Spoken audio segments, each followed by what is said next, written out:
Well, hello everyone, and welcome to another viewer question or viewer comment, and then my comment. Wow, I don't even know where to begin with this one. And the viewer out there whom this is for, I'm not sure you're going to like me afterwards, or yeah, I may. There's been several email exchanges and lots of different comments and comments back and forth and different topics, and I'm not really sure what the overall questions are or comments are. There's a little bit chaotic energy going on, and this was one of the most difficult and draining uh, draining oracle sessions that I've done, because there's a lot of stuff going on in this person's aura, psyche, lots of different thoughts and comments and movement. And I really could not get a real a, a line in of what's going on. So forgive me, but I'll do my best. Now, where do I want to start? I'm going to be all over the place here.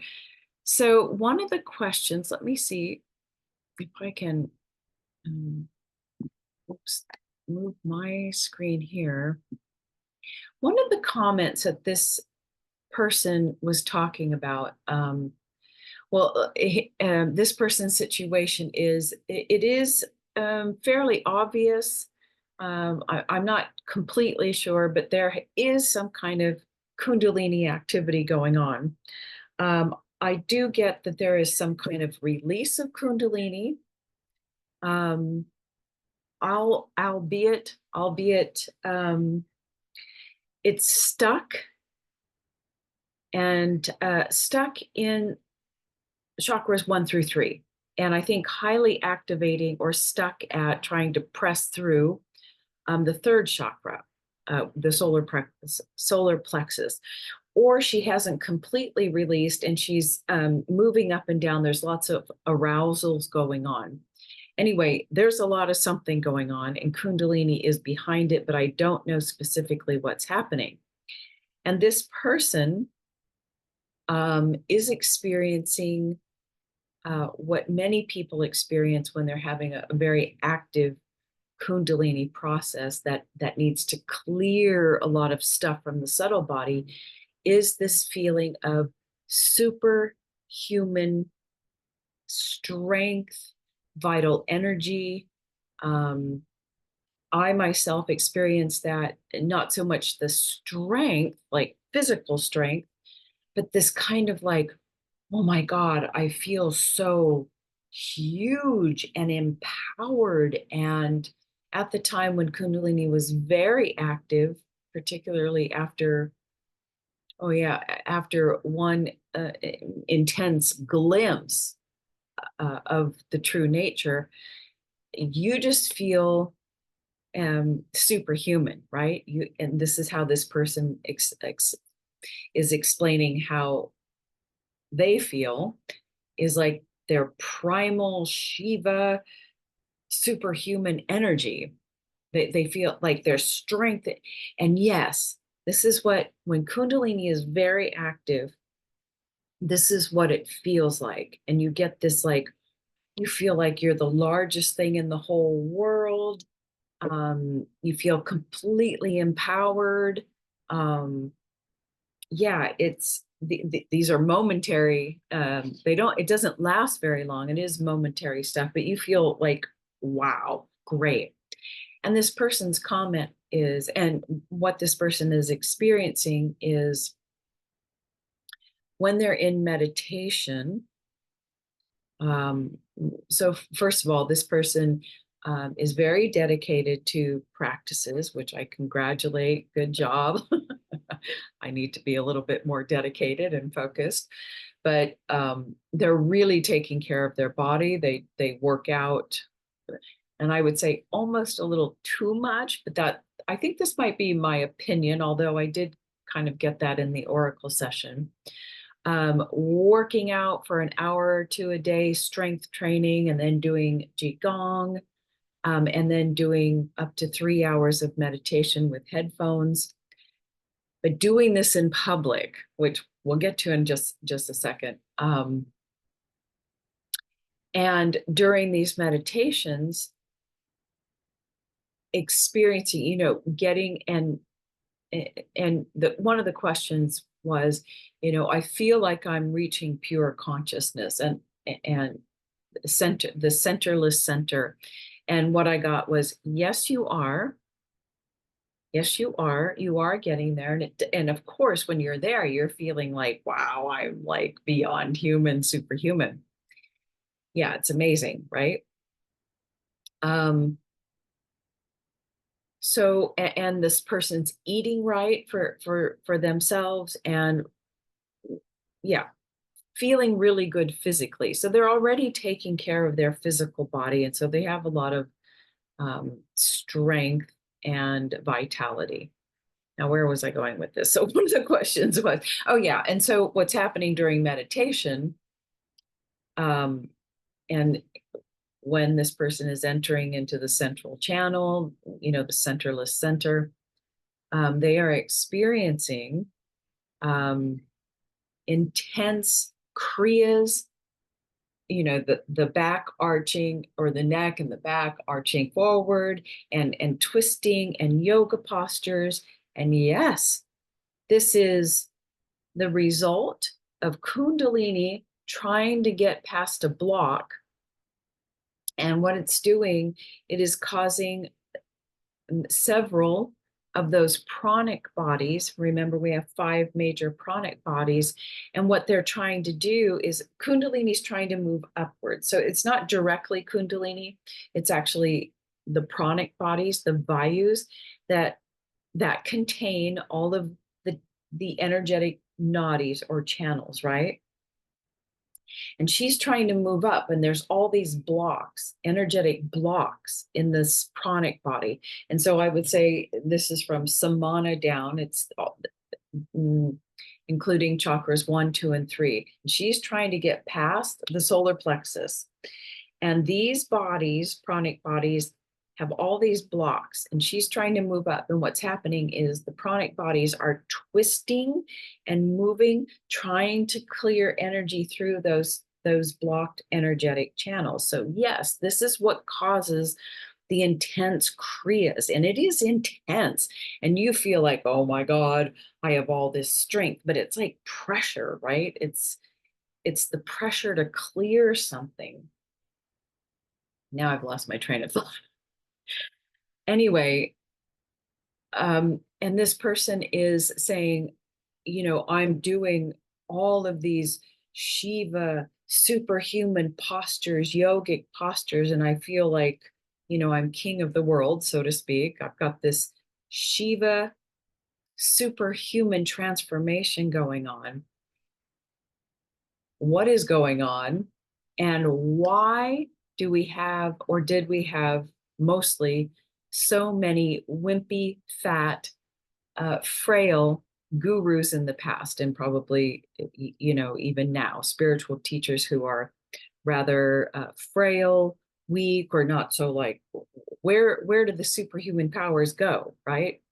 Why is this person experiencing it, and the gurus that they're aware of, why are they so frail? So why do we have wimpy gurus, and this person's feeling this Shiva? Well, where do I begin? What you're feeling, this is just my my opinion, but also what I got in the oracle session, is that this is the movement of these pranic bodies trying to twist your body and subtle body to clear these blocks. And it's an intense amount of energy, but I think, yes, it is superhuman energy that is trying to unblock these blocks. And I feel like maybe, let's see, because Kundalini appears to be really kind of stuck at the solar plexus. And the solar plexus is, right, our empowerment, our power. It's our achievement energy. It's our sun, right? It's how we radiate out into the world. But if there are blocks there and this is happening, I think what is happening and what I got is that a little bit of the ego, the personality, is taking this as a sign that I am superhuman. I am becoming superhuman, and I want to harness this energy, this Kundalini power, and you, I think as well, you even are aware that this is an ego wanting to use this power to activate others, to wave a hand and perhaps cause orgasms in women, or to activate Kundalini. And this is where she's stuck, because there is still a personality, a self that is seeing these energies as something that I, the little I, can use for my own power and to grab attention from others, right? This is the block. This is what's blocking Kundalini, is the little I in you, the personality, wants to claim this energy as its own and get a little recognition, a little attention from others. Look, we all go through it. I even did it in my own way. I was like, whoo, somebody sat next to me, and it activated their Kundalini. So I get it. And I was like, ooh, I think I can do this. This was several years ago. And of course, my own ego was like, oh, I think I can do it. I can transmit Kundalini. But I was nowhere near ready to do that, right? Because she was still down in this area. And it is a test, not a test, but it's a block. Is the little personality going to take this and use it for its individual power, or can it relinquish it and let Kundalini get up into the heart, blah, blah, blah, and go all the way up? So, yes, you are experiencing this superhuman power, but it's coming from a force that is trying to unblock blocks, but overly activating the solar plexus, wanting to utilize and harness this power. And let's see, where do I go from here? Oh yeah, the gurus. So, why aren't there superhuman gurus, utilizing this strength? Why do they not have perfect bodies and all this power? Well, I mean, I think you can answer that question. And that is because, upon awakening, when Kundalini finishes her journey and the final awakening has happened, and the illusion of the outer world and the body, it's totally shattered. So your only journey then is inwards, and there's no me. There's no me. There's no little I active anymore, looking at, oh, I want to be a superhuman, because it's not about being human anymore.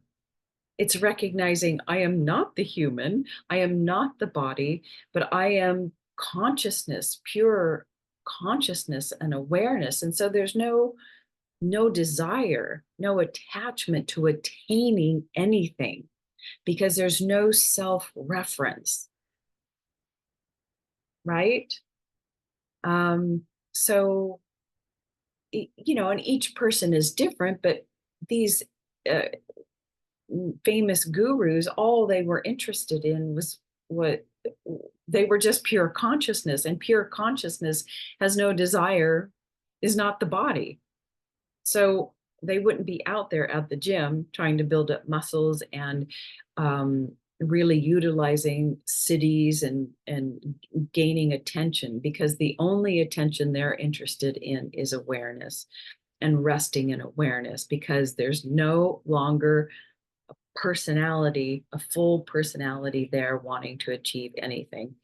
I don't know if that fully answers your question or comment, but I think it gets you on the road. Yeah. And I will say that, when Kundalini is, I don't know where your Kundalini, what channel she's going on. I can't get any information really, but that she's stuck. And I don't know what channel she's going up, but during an active Kundalini process, when and you're doing practices that stimulate Kundalini, and she's like rising up and hitting brain centers. Yeah, this stimulates so many powers, acidic powers in people. And yeah, this is where many of the gurus now and in the past have gone awry, where maybe Kundalini hasn't completed her journey, but it feels like she has, based on how charismatic and their Kundalini is stimulating other people and awakening other people. They think they've completed. Just lost my train of thought. And they're very charismatic and they get lots of followers, right? Because it is so. Look, when I was in this mode, I was very attractive to people. It was like, whoa, yeah. And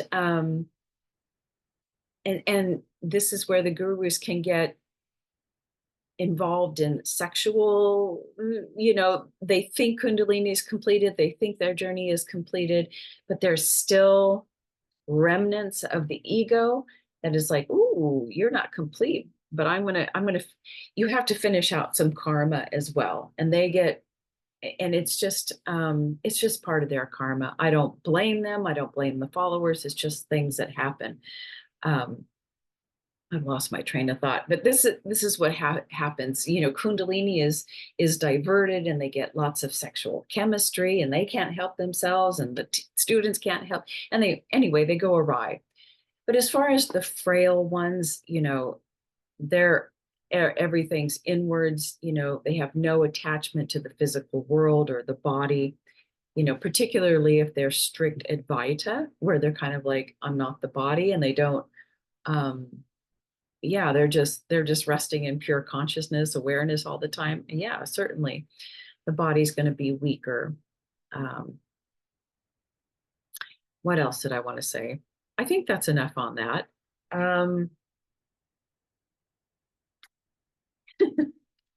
Lost my train of thought. Give me a moment here. Yeah, a general message for this person. Let me see here. So the superhuman energy thing that you want to harness, and you've said yourself, your little ego wants to use it for your own advantage. That's where Kundalini's stuck, in the solar plexus. And it's like, how are you going to use this power? And it's like, I would say, yeah, let's see if you can let that go. And yeah, like, I ask you gently, like, why do you want to awaken? Is it the I that wants to awaken and have power?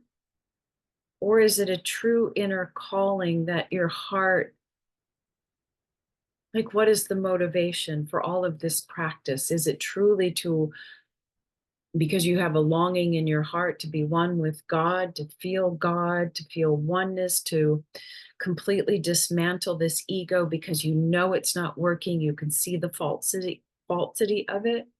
Or is it a distraction? Is it because it's a distraction? And seeking recognition or power from the Kundalini energy. It's just a question. I'm not saying that this is how it is, but I think there's some motivation issues going on here.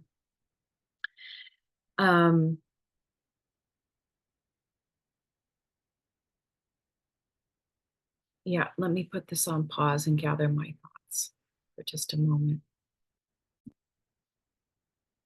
Okay, and then the next point from another email, I probably should make 2 videos. Well, I'll try to talk fast so this isn't so long. Okay, so then there was another comment or question about an insight this person was feeling that they received. Now, here, coincidentally, I asked if there was a hexagram for this person, and I got a yes. And so the hexagram that I got was hexagram 11, line 4. And it talks about that you have received an insight, but it also says that the insight, perhaps, either you've received an insight, but that it may not be fully in harmony with the cosmos, or something of your insight is a little not correct, but you have received some insight. Yeah, let me see here. First of all, the message about this is, when we receive insights, that we always have to, thank the cosmos, the helpers, for delivering that, and to not use it to make ourselves look good, because then the insights will stop. But this person was talking about how when they're doing this meditation in public, and they're doing, getting a lot of attention because the kriyas are moving and whatever, that their insight, or their thinking, let me say thinking, was that they were drawn, that the attention on others, or as they're resting in source, I think there's something here that I can't quite explain it, and that their attention on others is also drawing, the attention of others is also adding to the power, because this person is somehow pulling in their kundalini, and it's giving this person superhuman energy. And it's not all wrong and it's not all right, so it's slightly out of harmony and not accurate. But here's what I got.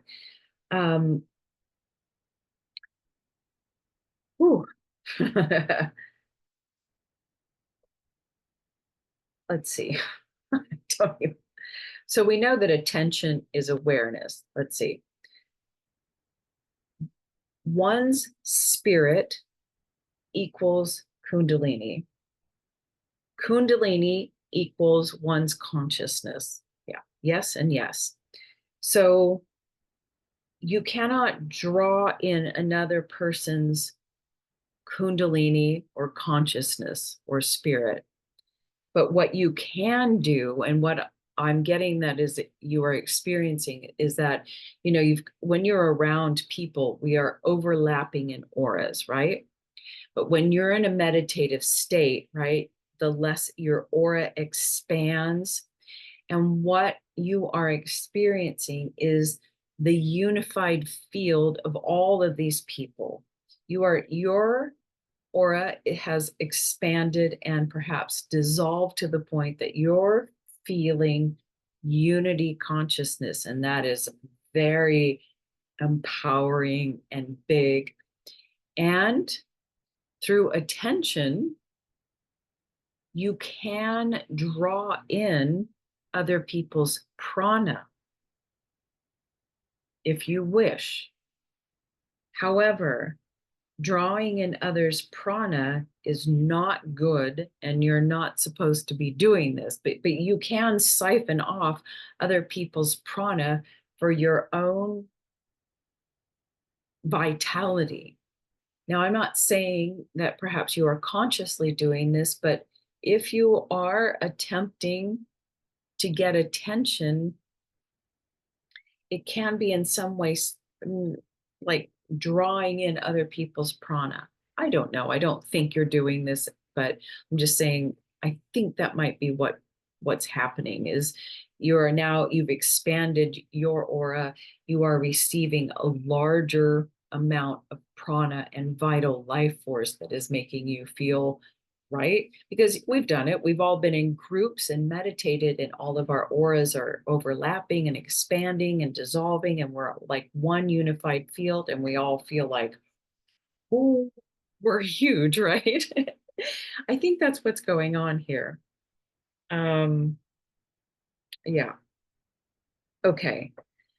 Is there anything else?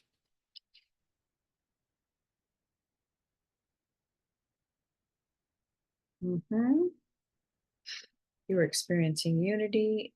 Vayus are causing the movement. Yes, we know that. And uh, this was a very difficult oracle session. And what I got is I am missing something that I can't quite figure out. So if it comes to me, I'll let you know. Um, I do feel like there's a lot of achievement energy. I already put this in an email to you. That this could lead to burnout. Like Kundalini's trying to clear a path, but ultimately it's such a subtle non-energy energy, it's essence. And we really want to take it easy on our bodies for Kundalini to do our work. This is why I feel like more of a surrendering type of meditation and engagement with Kundalini is better. Better for some, perhaps. I don't know. I can't. I'm just making a comment here. Because we don't want to force it. We don't want to overexhaust our bodies. We want more of a sattvic life, a peaceful, surrendering, allowing Kundalini to do her work and not us trying to manage and take control of Kundalini for our own benefit, because her whole purpose in life is to dissolve the self-referential. And what I want to say is, yes, you are reaching pure consciousness, but there is still a you and pure consciousness. And really, those gurus with the most transmitting power of either Kundalini or just pure source are those who there is no longer a me and source, or a me as a channel to source, that there is simply I am, and not a little I, right? That is the most powerful non-energy essence presence on the planet, which is just pure presence. That's what's activating to people, is when the ability without the I involved, looking to get attention or to help others, to be purely I am, pure consciousness that reaches out and activates the other I am in another. And then the other I am says, oh my God, I am and I am are the same. Yeah. And that's what awakens the other person or consciousness, not the person, if that makes sense. Anyway, I did get a little message like, what am I missing? Is there something that this person could pay attention to? And I heard attention to sorrow. That perhaps all of this physical activity and practice is great, is really great. I didn't get anything that said stop doing it, but it could be a distraction technique from looking inwards. If there is sorrow there, and we all have sorrow and grief, that perhaps it's time to look there. That sorrow is part of the lower chakra things, right? And that could be holding Kundalini back. So that, and perhaps if there's any alcohol, um, Kundalini probably is having a hard time with alcohol. It's a real diminisher of your electrical system and the subtle body. And she really cannot continue up with, I guess anything's possible, of course, but it will be a difficult journey when there's that kind of influence on the subtle body. Okay, because it always leaves a trace. So does any kind of plant medicine, always leaves a trace on the subtle body, and it takes such a long time. I think it takes 10 days for the subtle body to clear alcohol. So if there's alcohol after alcohol, this is it's constantly an act of trying to clear that and not really getting to the deeper issues or blocks. Okay. Ooh, that was intense. And I do hope that made sense to somebody out there. Anyway, all for now. Bye-bye.